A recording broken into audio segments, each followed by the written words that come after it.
like Yeah.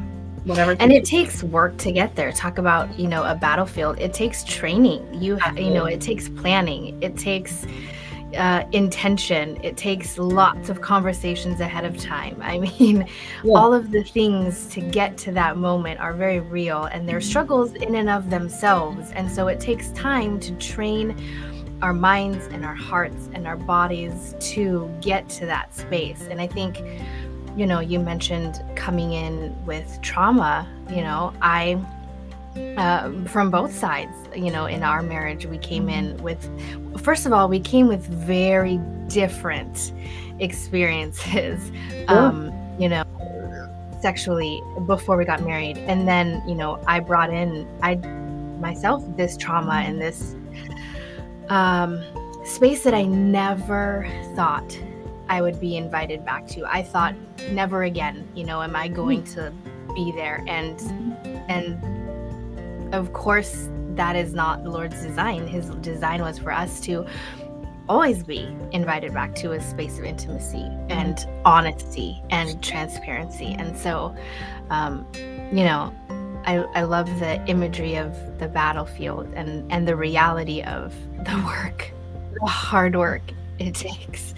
There's a training involved. And I think sometimes the bedroom is a training ground for, intimacy, for communication, for, unified front, for battling it out. Sometimes I think there's just times when, there are times that you're going to roll over and go, we can come back to this tomorrow. Like we can come back to that conversation. You need, I'm going to work right now. I'm going to need some sleep. And then we can go for it. I know we've all heard, like, don't go to bed angry. And I get that. And honestly, I don't have any problem with that. But there are times when I'm going to go to bed. Yes. Angry or not.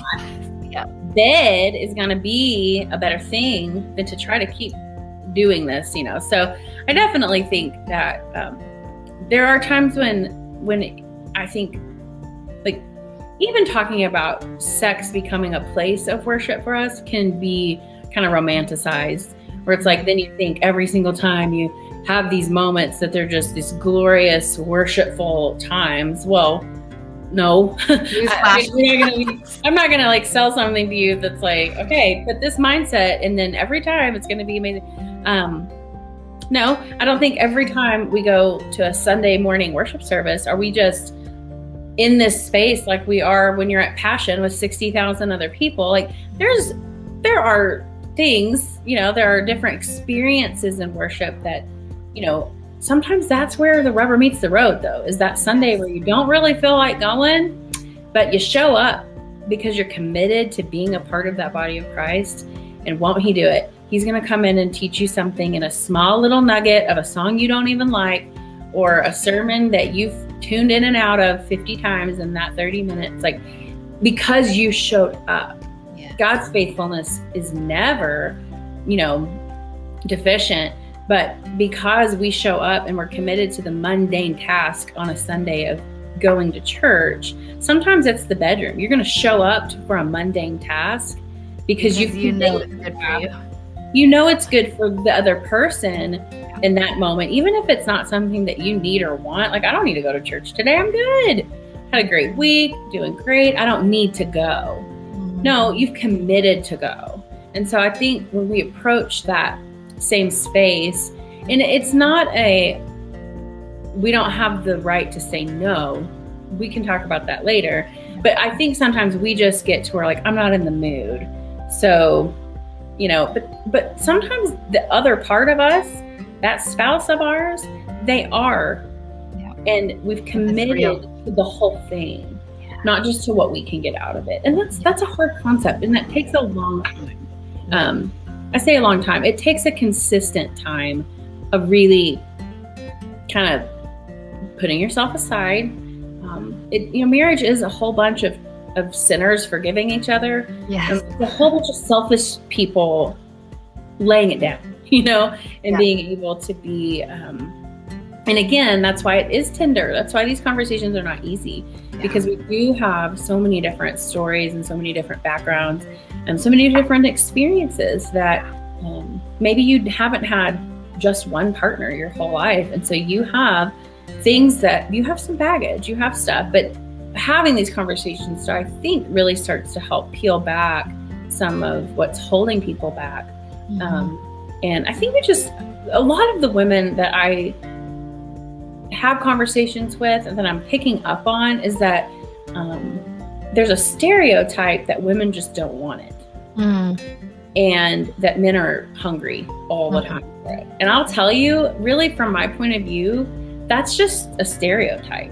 Yeah. And I think if we can cut some of that and really have good, wholesome conversations with each other, then I think we're going to find that sometimes we don't want it because we think we don't, or we have some sort of mentality because of just everyone else around us.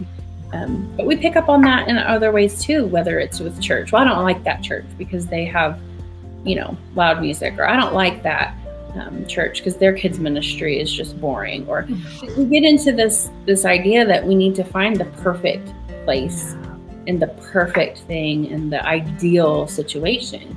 And instead, God's saying, you've committed yourself to this space and helping you bring newness or freshness, health, better communication or whatever to this space. Instead of shopping around, we hone in and reroute. Yeah. And none of this is easy.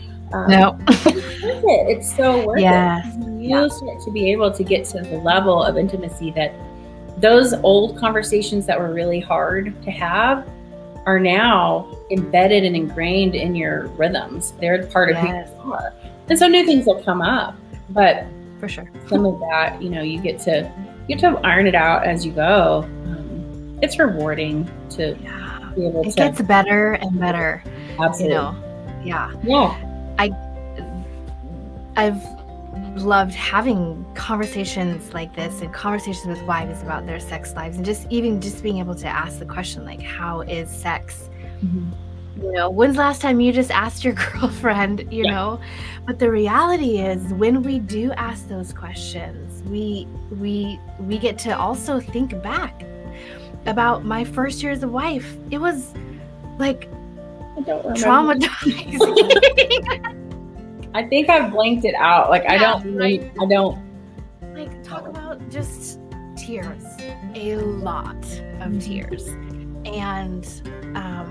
And I never could have imagined, what we have progressed to.